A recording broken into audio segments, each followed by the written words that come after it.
नमस्कार, India news Rajasthan देख रहे हैं आप और 33 जिले 33 खबर में मैं हूं आपके साथ सीमा चौधरी। चलिए खबरों की ओर रुख करते हैं, जहां सवाई माधोपुर में भारत जोड़ो यात्रा के तीसरे दिन टोंडा गांव में पत्रकार वार्ता का आयोजन किया गया। इस दौरान मुख्यमंत्री अशोक गहलोत ने मीडिया से रूबरू होते हुए राजस्थान सरकार द्वारा चलाई जा रही जन कल्याणकारी योजनाओं की विस्तार पूर्वक जानकारी दी। मुख्यमंत्री ने कहा कि राजस्थान देश का ऐसा पहला राज्य है जिसमें हेल्थ के क्षेत्र में चिरंजीवी जैसे महत्वपूर्ण योजनाएं शुरू की गई है।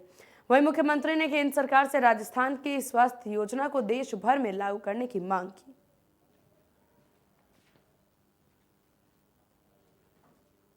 क्या कर रहे हैं, कैसे एक के बाद एक अच्छे फैसले हुए हैं और पूरे देश में कई फैसलों की चर्चा भी है, जिसमें चिरंजीवी योजना भी आती है, इंदिरा गांधी रसोई योजना भी आती है, 8 रुपए में भोजन। राजस्थान के अंदर पर्यटन को उद्योग का दर्जा मिल रहा है। ये बहुत क्रांतिकारी कदम है। ये जान आप और हमसे ज़्यादा टूरिज्म सेक्टर जो है, tour operator, travel agent, hoteliers, उनका कल्याण हो गया है। सुविधा कर्मी जो लगे हुए हर राज्य के अंदर इश्यू बनाओ बड़ा, 1,10,000 सुविधा कर्मियों को कॉन्ट्रेक्चुअल सर्विस रूट बना दी हमने कि 5 साल से जो काम करेगा उसको परमानेंट कर देंगे। इस बार बजट राजस्थान का किसानों के लिए अलग आया था, पेशवा। इस बार मैंने आह्वान कर रखा है युवाओं के लिए, छात्रों के लिए, बच्चों के लिए। उसकी थीम जो बजट की होगी वो उस पर हावी रहेगी बजट पर। ऐसे ऐसे क्रांतिकारी कदम हमने उठाए। राहुल गांधी की भारत जोड़ो यात्रा का 58वां दिन हो चुका है और भारत जोड़ो यात्रा सवाई माधोपुर जिले में 3 दिन में करीब 72 किलोमीटर का सफर तय करके दौसा जिले में प्रवेश कर चुकी है। भारत जोड़ो यात्रा में राहुल गांधी के साथ प्रदेश के मुख्यमंत्री अशोक गहलोत, सचिन पायलट, पीसीसी चीफ डोटासरा सहित दर्जनों मंत्री, विधायक और पदाधिकारी पैदल चल रहे हैं। इसके साथ ही हजारों कार्यकर्ता इस यात्रा में शामिल हो रहे हैं। बता दें कि राहुल गांधी की भारत जोड़ो यात्रा दलहोत गांव से रवाना होकर के टोंड गांव पहुंची, जहां पर यात्रा का लंच ब्रेक हुआ और वहीं लंच ब्रेक के दौरान कांग्रेस नेता जयराम रमेश, मुख्यमंत्री गहलोत और पीसीसी चीफ गोविंद सिंह डोटासरा ने हर दिन की तरह आज भी प्रेस वार्ता की। इन सभी नेताओं ने मीडिया से रूबरू होते हुए भारत जोड़ो यात्रा को लेकर के तमाम जानकारी साझा की।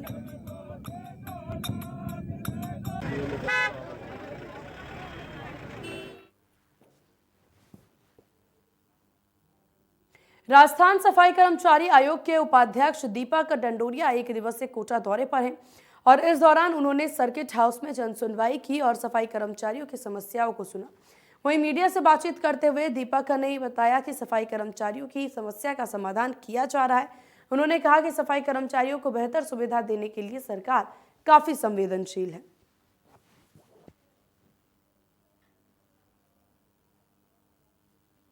यहाँ पर जो सफाई कर्मचारियों से रिलेटेड और सफाई से रिलेटेड जो भी इनकी समस्याएं हैं, जो भी बातें हैं, वो मैं अभी इनकी सुनूंगा, इनसे सबसे संवाद करेंगे, इनकी राय लेंगे और भविष्य में हम मिलजुल कर पूरे राजस्थान में सफाई आयोग कैसे काम कर सकता है, हम कैसे इनके डेवलपमेंट के लिए काम कर सकते हैं, इनको कैसे हम मुख्य धारा से जोड़ सकते हैं, उसके लिए हम इन सभी लोगों से सुझाव भी लेंगे और इनकी जो समस्याएं होंगी उन समस्याओं से भी अवगत कराएंगे। तो फिर भविष्य में जल्द ही दोनों नगर निगम जो कोटा के हैं, कोटा उत्तर और दक्षिण, जल्द ही मैं यहाँ पे दौरा बनाऊंगा और दोनों ही नगर निगमों की मीटिंग ली जाएगी और इनकी जो समस्याएं होंगी उन समस्याओं का त्वरित निस्तारण उसी समय किया जाएगा। बीजेपी द्वारा प्रदेश भर में राज्य सरकार के 4 साल पर जन आक्रोश रैली निकाली जा रही, जो कि विभिन्न गांव से होते हुए विधानसभा मुख्यालय पहुंची। इस दौरान बीजेपी पदाधिकारी ने सभा को संबोधित करते हुए और राज्य सरकार के 4 साल के कार्यकाल को पूरी तरह से विफल बताया। सभा को संबोधित करते हुए मंडल अध्यक्ष जगविंद्र सिंह सिद्धू ने कहा कि कांग्रेस ने चुनाव के समय जो वादे किए थे, जो आज तक पूरे नहीं किए। इसके साथ ही उन्होंने कहा कि आरोप लगाते हुए कहा कि पूरे प्रदेश में जिप्सम और भूमाफिया सक्रिय हैं और वहीं इस सरकार में गरीब, मजदूर और किसान की सुनवाई नहीं हो रही। जिस प्रकार से 4 तारीख को जन आक्रोश रथ प्रारंभ हुआ था और आज इसका समापन है, जहाँ भी पंचायत पर या जिस गांव में गए हैं तो लोगों के अंदर इस सरकार के कार्य प्रणाली को लेकर भयंकर आक्रोश है। पिछले 4 सालों से किसी प्रकार का कोई काम नहीं हुआ, बस सरकार के अंदर नूरा मस्ती चलती है आपस में, और उसका खामियाजा ये जनता भुगत रही है। ना ये जो सरकार आई थी ये बीएसपी की वजह से सरकार सत्ता में आई थी, और अब बीएसपी की वजह से जाएगी। बिजली, सड़क, क्यों नहीं पानी, बताएंगे? इनका बंटाधार किया है, और इस क्षेत्र के अंदर शिक्षा का भी बंटाधार करने का काम किया है। लगातार सभी स्कूलों के अंदर तालाबंदी हो रही है, क्योंकि वहाँ पूर्ण पर्याप्त अध्यापक नहीं होने के कारण से जो शिक्षा का स्तर है वो इस राज्य ने बिल्कुल ही खत्म कर दिया है। तो ये बहुत समस्या है और लोगों को बहुत ज्यादा आक्रोश है। और चलिए खबरों में आगे बढ़ते हैं, जहां खबर सुमेरपुर से है, जहां आईटीसी मिशन सनहरा कल बायोफल प्राधिकरण और जोधपुर एफडीएस संस्थान के नेतृत्व में, आपको बता दें, पंचायत की चारागाह भूमि का भ्रमण करवाया। वहीं ये भी बता दें आपको कि बंजर भूमि के चारागाह विकास कार्यों और वृक्षारोपण की जानकारी देने के लिए जनप्रतिनिधियों को पंचायत समिति सुमेरपुर की चारागाह भूमि का भ्रमण करवाया। इसके तहत जोधपुर के सरपंच और तकनीकी अधिकारियों के दल ने फलदार वृक्षारोपण कार्य चारागाह भूमि में बने विकास कार्यों का अवलोकन किया। चारागाह भूमि में वृक्षारोपण कार्य के तहत नींबू के 560 पौधे, अशोक के 96 पौधे और नीम के 60 और बंडगूटे के 170 पौधे लगाए गए। अच्छी गुणवत्ता नींबू को देख करके जनप्रतिनिधियों और तकनीकी अधिकारियों ने सराहना भी की। विकास अधिकारी सुमेरपुर सोहन लाल ने पूरे 40 बीघा भूमि का अवलोकन करवाया और उसका विस्तार से उसके बारे में जानकारी भी दी। इससे पहले जोधपुर के सभी सरपंचों का माल्यार्पण कर उनका स्वागत किया गया। वहीं आपको बता दें कि राजस्थान के टॉप मॉडल में शामिल है 9वीं चारागाह भूमि, और इस मौके पर जोधपुर जिला परिषद के अधीन ग्राम पंचायतों के सरपंचों और तकनीकी अधिकारियों को जानकारी दी। इस कार्य पर मनरेगा योजना के तहत 14.53 लाख रुपए की राशि व्यय हुई और यह 15 बीघा भूमि पर विकसित कर कल 634 पौधे विभिन्न किस्मों के रोपित किए गए। सभी पौधों को पानी देने के लिए समस्या आ रही है और इस अवसर पर जिला परिषद जोधपुर के प्रभारी अधिकारी के रूप में सहायक अभियंता संजय गुप्ता, सहायक अभियंता लूनी खमराम विश्नोई, निर्मल गहलोत, अजय थावनी, राकेश माचरा, हनुमान राम, जिला समन्वयक वोराराम, कनिष्ठ तकनीकी सहायक, नरेगा सरपंच, नोवी सरपंच समेत कई जनप्रतिनिधि मौजूद रहे। जिला परिषद जोधपुर के सरपंच साहिबान, सहायक अभियंता, कनिष्ठ तकनीक सहायक एवं अन्य अधिकारी लोग 9वीं ग्राम पंचायत के जो रूपनगर टाउन में ये चारागाह फलदार उद्यान है, इसको भ्रमण के लिए आए हैं। ये 3 स्टेप में काम हुआ है और इसके अंदर ग्राम पंचायत और गांव के लोगों ने और पंचायत समिति के स्टाफ ने काफ़ी वर्षों से मेहनत करके फलदार उद्यान तैयार किया है, जो राजस्थान के टॉप मॉडल में भी शामिल है और यहाँ बहुत अच्छी व्यवस्थाएं हैं।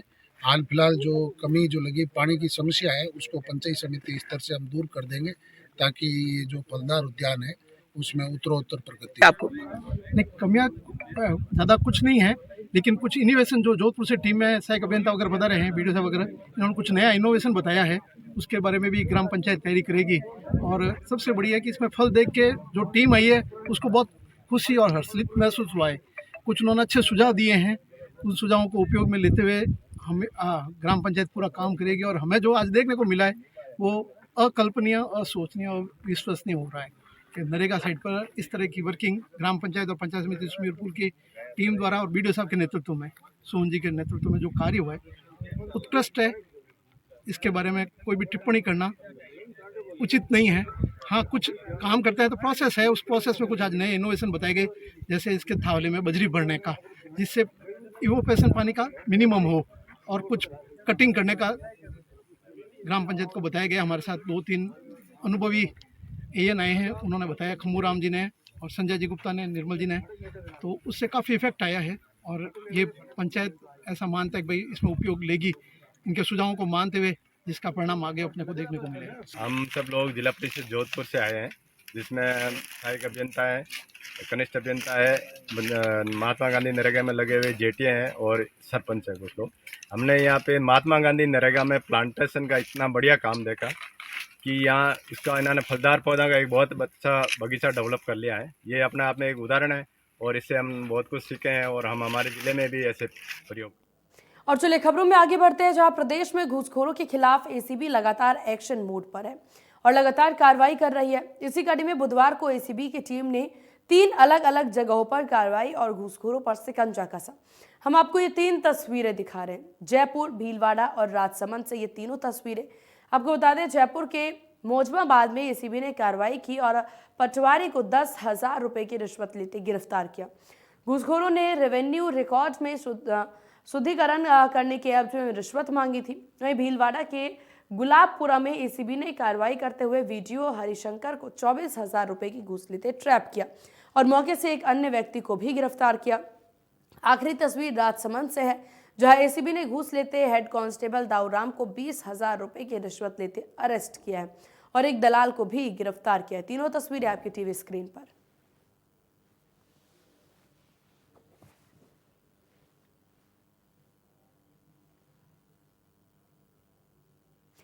खबरों में आगे बढ़ते हैं, जहां लेडी टार्जन और पद्मश्री से सम्मानित जमुना टुडू शिखर दौरे पर रही। इस दौरान शिखर में आयोजित कार्यक्रम में जमुना ने शिरकत की और कार्यक्रम के दौरान उन्होंने कहा कि पर्यावरण बचेगा तो ही देश बचेगा। आज हमारे लिए पर्यावरण आवश्यक है। उन्होंने कहा कि पर्यावरण स्वच्छ रहेगा तो ही अनेक बीमारियों से लड़ा जा सकता है। पर्यावरण प्रदूषित होने से बीमारियों का घर होता है। साथ ही मानव जीवन में हमेशा हर इंसान को पेड़ अवश्य लगाना चाहिए। इसके साथ पेड़ पौधे से प्रेम करना चाहिए।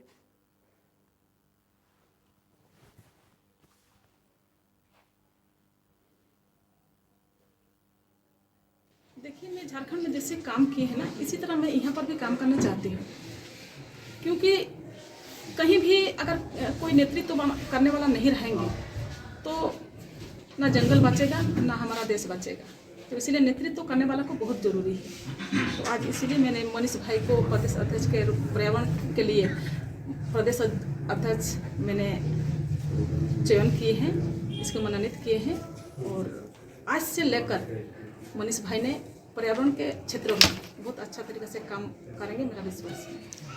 देखिए, मैं झारखंड में जैसे काम किए हैं ना, इसी तरह मैं यहाँ पर भी काम करना चाहती हूँ, क्योंकि कहीं भी अगर कोई नेतृत्व करने वाला नहीं रहेंगे तो ना जंगल बचेगा ना हमारा देश बचेगा।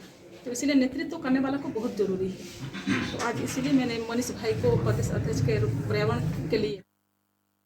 और खबरों में आगे बढ़ते हैं, जहां कोटा में राजकीय महाविद्यालय के छात्रों ने पोस्ट और अंडर ग्रेजुएट के रिवल फॉर्म भरे हैं और लगभग 3 महीने बीत चुके हैं, लेकिन अभी तक परीक्षा परिणाम घोषित नहीं हुआ है।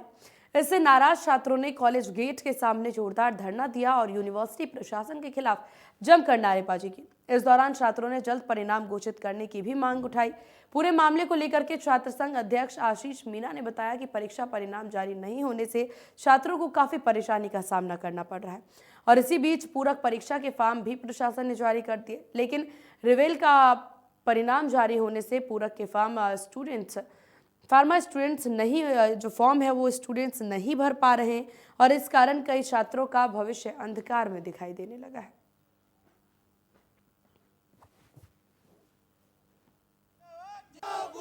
हम पहले भी विश्वविद्यालयों को अवगत करा दिया था। 3 रिवेल के फॉर्म निकले हुए 3 माह हो गए, अभी तक उसका परीक्षा परिणाम जारी नहीं कर रहे हैं। हमने 2-3 बार यहाँ पे ज्ञापन दे दिए, बार बार आश्वासन देते हैं कि 1 वीक में परिणाम आ जाएगा। बहुत सारे स्टूडेंट ऐसे हैं जो अन्य संस्थानों में एडमिशन लेना चाहते हैं, उनके एडमिशन नहीं हो पा रहे। जहाँ तक परीक्षा परिणाम जारी नहीं करेंगे वहाँ तक एडमिशन कैसे लेंगे।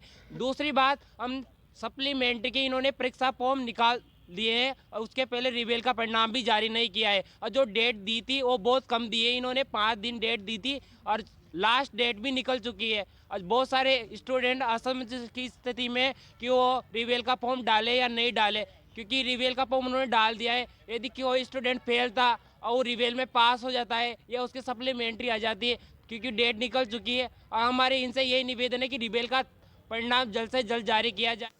और इधर लूनी के धुंधाड़ा में लगातार बढ़ रही चोरियों की वारदात को लेकर के ग्रामीण और व्यापारियों ने प्रशासन के खिलाफ मोर्चा खोल दिया। जानकारी के अनुसार धुंधाड़ा में पिछले 1 महीने से लगातार चोरी की वारदात सामने आ रही है। लुटेरे मंदिर और घरों के साथ दुकानों को भी अपना निशाना बना रहे हैं। इसके चलते ग्रामीणों ने कस्बे के मुख्य बस स्टैंड स्थित पुलिस चौकी पर धरना देकर के जोधपुर मार्ग को जाम कर दिया। इसके बाद दूनी थानाधिकारी जब्ते ने के साथ पहुंची और व्यापारियों से समझाइश की। फिलहाल समझाइश के बाद दुकानदारों ने अपनी दुकानें खोल दी हैं और अब सभी दुकानों के सामने CCTV कैमरे लगाने की बात भी कही गई है।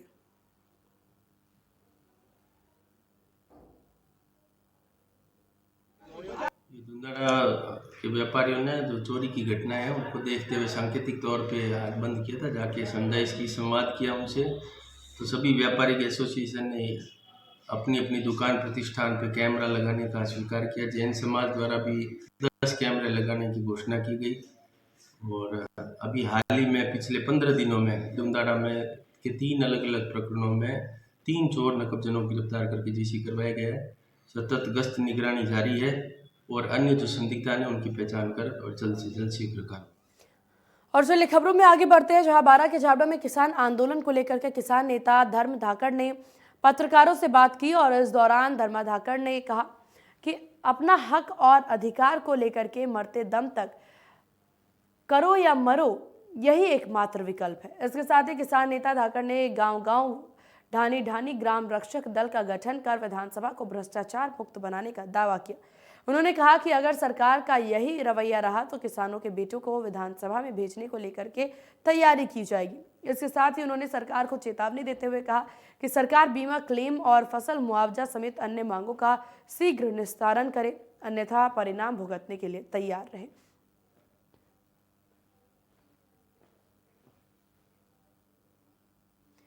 नागौर के डीडवाना में एक महिला के साथ दिन दहाड़े लूट की वारदात सामने आई। बता दें कि महिला घर के बाहर दुकान पर बैठी थी और इसी दौरान लुटेरे ने इस वारदात को अंजाम दिया। बदमाशों के हौसले इस कदर बुलंद हैं कि महिला ने सोने कंठी पहन रखी थी और उसको तोड़ करके फरार हो गए। फिलहाल पुलिस मामले को संज्ञान में लेकर के आरोपियों की तलाश में जुटी।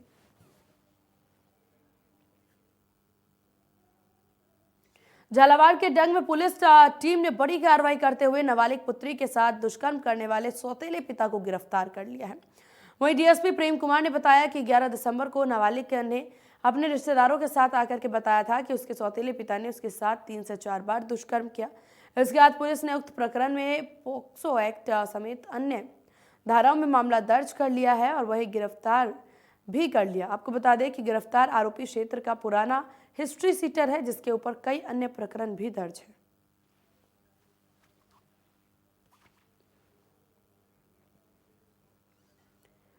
पर्वतसर में राज्य सरकार द्वारा आमजन को पॉलिथीन मुक्त बनाने के लिए उद्देश्य को स्थानीय निकाय गंभीरता से नहीं ले रहा। आपको बता दें कि सरकार द्वारा नगरपालिका से टेंडर जारी कर पॉलिथीन मुक्त बनाने के लिए क्लॉथ वेडिंग मशीन एक साल पहले लगाई गई, लेकिन क्लॉथ वेंडिंग मशीन कुछ दिनों तक चल करके पैसे निकालने लगी है। वहीं आपको बता दें कि जिस पर ना तो ठेकेदार और ना ही नगरपालिका प्रशासन ने ध्यान दिया। नगरपालिका के अधिकारी, अध्यक्ष सहित कर्मचारी भी इसी वेंडिंग मशीन के सामने से होकर के गुजरते हैं, लेकिन बंद पड़ी पॉलिथीन वेंडिंग मशीन की और कोई भी ध्यान नहीं दे रहा।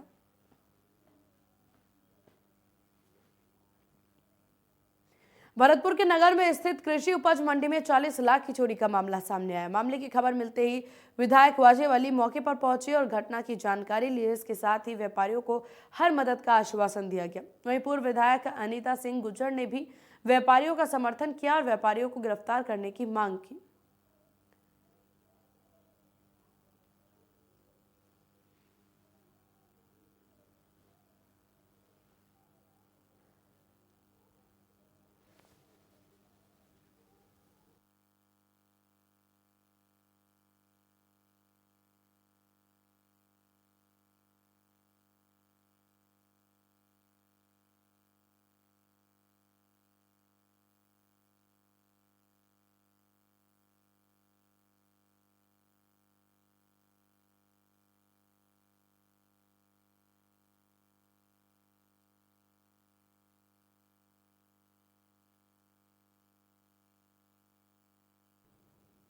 और खबरों में आगे बढ़ते हैं, जहां पदमपुर के वार्ड संख्या 19 पर स्थित गौशाला पर अचानक आग लग गई और अज्ञात कारणों से लगी इस आग से झुग्गी झोपड़ी पूरी तरह से जल करके खाक हो गई। इसके साथ ही अंदर के सामान भी पूरी तरह से जल गए हैं। वहीं इस आगजनी की घटना की सूचना पर न तो दमकल की गाड़ियां पहुंची और न ही कोई प्रशासनिक अधिकारी। वहीं आपको बता दें, हादसे से हताश पीड़ित परिवार ने प्रशासन से मदद की गुहार लगाई।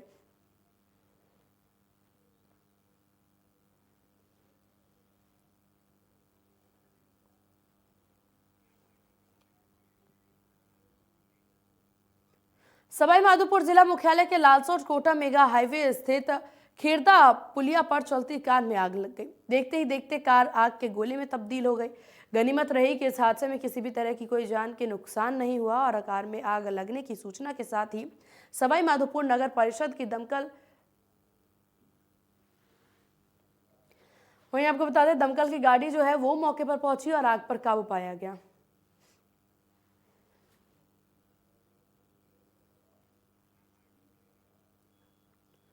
जयपुर के रेनवाल में चोमू सड़क मार्ग पर हरसौली सर्कल के पास दो अलग अलग सड़क हादसों में एक व्यक्ति की मौत हो गई।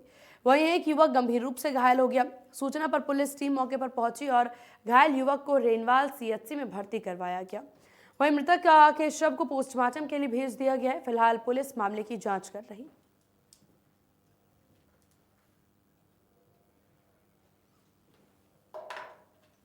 और चलिए खबरों में आगे बढ़ते हैं, जहां बीजेपी की जन आक्रोश यात्रा विधायक जोराराम कुमावत के नेतृत्व में निकाली गई। इस यात्रा में पूर्व सांसद पुष्प जैन समेत बड़ी संख्या में भाजपा कार्यकर्ता मौजूद रहे।